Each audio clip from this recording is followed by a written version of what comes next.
was standing on. And so, so time went on, and then all of a sudden my period just really just started doing some craziness. So I went to another doctor to try to find out, okay, like what is up? And so this doctor was a fertility doctor, but also there was a endocrinologist, etc., that deals with all of that reproductive. So I just wanted to know what was going on.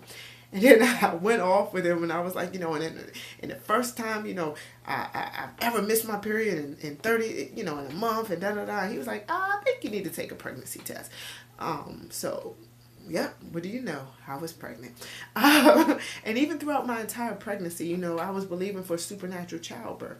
I was believing that the standpoint that what God intended is what I could experience. People talked about pain and all these extended labor and all this stuff for hours and hours. And I was like, no, that is not what you stated, God, because what God intended before the fall of man was not for women to be in pain. That came after the fact. So now that I'm born again, now that I'm a child of God, now I have a right.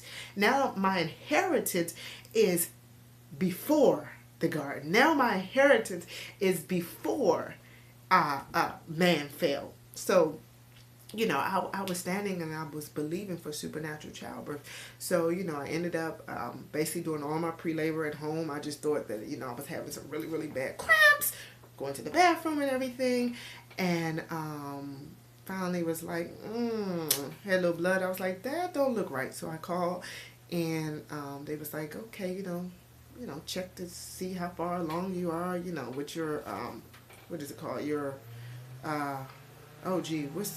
y'all know what I'm talking about. Your